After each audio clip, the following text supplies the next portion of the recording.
everybody, welcome back. This is Tyler's Tanks. I'm going over some of the species of cichlids that I have in my tank. I have the Namara Point, the beautiful fish. It's blue all over, and you can tell with the black dorsal fin here. I'm not really sure if this is an electric yellow or if it's actually a yellow peacock. It has kind of the same types of look as a peacock would. This is a dragon blood. They can typically be pink, red. They have tons of spots on their dorsal fin and their tail here. Here's actually an electric yellow over here. Similar to the Namara Point, it has the black stripe on it. This is the jewel cichlid. They can come out red. Some of them stay kind of a little bit dull, but they're all young here. This is red. She can be red with a bunch of really nice blue scales. This is a Demasoni. I actually have two of these in the tank. The other one's a little bit shy, so it's just not coming out to play, I guess. I have what I also, here's, I can't really pronounce this name, but it's actually my wife's favorite. It's the Vena Tusus, something like that. But it's got awesome black spots and a nice yellow body, and they get blue gills on the side of their faces if it's a male later on. You can see they look like they think I'm going to feed them. They're getting a little bit hungry. Speaking of food, this is the type of things that we feed our fish. This is Bug Bites Cichlid formula. It's, I guess, just pieces of, actually it says insect larvae and salmon recipe fish food. It's for small to medium-sized cichlids. Every once in a while, we'll give them the Cichlid Gold. These are the mini pellets since they're younger. This is the type of pellets that we've been giving them. I have mixed reviews on these. The fish seem to like them. They seem to last a while. It's a pretty decent sized bag, not bad for the price. Some other things to go over with the tank is the substrate. A lot of people, use gravel. A lot of people use sand. Typically, I like to use, this is called Eco Complete Cichlid Substrate. It's just coral, a little bit of sand, everything mixed in there. It comes with the bacteria that's actually healthy for the fish. Keeps the pH level. The pH with these cichlids are really important. You want to keep a pH level in your tank between somewhere of like 7.4 to like 8.2, something like that. You can get test kits from your local pet store to test your water to keep your water the right type of all the chemicals in there to keep it right balanced for the cichlids. It's important for them to have bright colors and live a healthy life. To keep your water the proper conditioning that it needs. So the substrate really helps out with that. So it's unfortunately we've had some fish come into the tank. As you can see, they all hang out over here. They're all really cool and they all interact with you. It's pretty awesome. But unfortunately, we had some fish come in that were a little bit sick. Something really important to pay attention for when you're watching your cichlids or any other types of fish.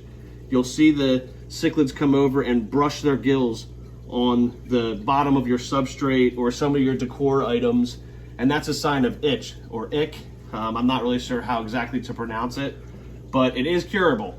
So it's actually a parasite that is in their gills, and once they scrape the decor or they scrape the substrate or they scrape whatever's in there, it opens up their skin. And the parasite can actually move their way under their skin, and that's how it starts to hurt the fish and potentially kill the fish in the long run. So I picked this up at our local pit store, our local pet store. This is Super Ick Cure. You just follow the directions, how they are listed on there, and you treat your tank. You have to take your carbon cartridges out just so the chemical can continue to cycle. You put this stuff in. 2 days later, you put a little bit more in, following the directions, and then you're going to do a 25% water change.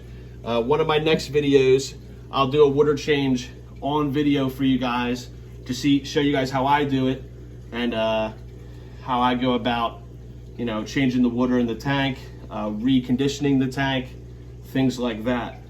Other than that, we really just have, some simple decor. We like to keep things nice and simple.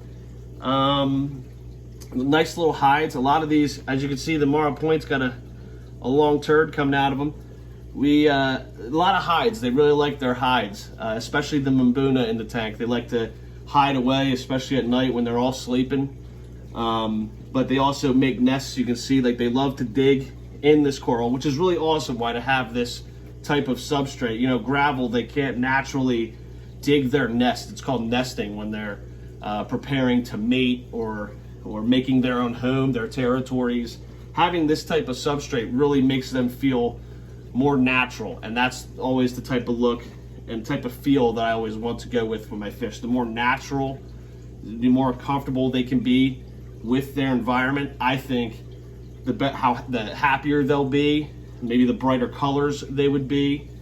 Really quick, before I continue anymore, if you do have cichlids and you start seeing the ick or the itch symptoms going on in your tank, and if you have plecos in your tank, you want to be sure to actually do half the dosage that it recommends you on the ick cure here. Fish with scaleless fish, so obviously they have scales. Plecos, they don't have scales. It's a different type of I'm not actually sure. It's a different type of, I guess, skin that they have. And the medication can actually hurt scaleless fish.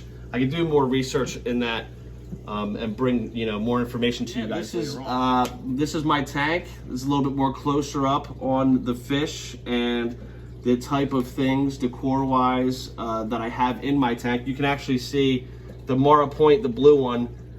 It looks like he was just biting on the driftwood there. They actually eat algae as well. They're like herbivores as well, so that they'll pick at your decor and anything else you have in your tank and actually eat some of the algae off of it, which is pretty interesting.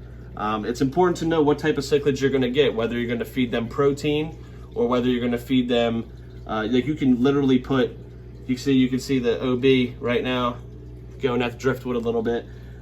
It's important to know whether they're going to need protein or if they're herbivores and you can literally put like cucumbers and things in the tank so that they would eat. You know, there's actually herbivores and there's omnivores and there's predator carnivores type fish. But that one just ate a little piece of poop. That's kind of gross. But yeah, that's pretty much the fish tank. I'll definitely have some more information for you guys as we go along here, and you can see all the fish species that I have, and we can continue watching them as they progress. And like I said, when I do a water change and I go about cleaning my tank, I'll definitely make another video about that. If there's any experienced fish keepers out there, I'd love to get some tips from people. I'd love to get some ideas for the tank, and any types of tips that you can give me at all. You can put that in the comments, and I could definitely look into that. But I appreciate everything, guys. Thank you so much for tuning back in. This is Tyler from Ty's Tanks.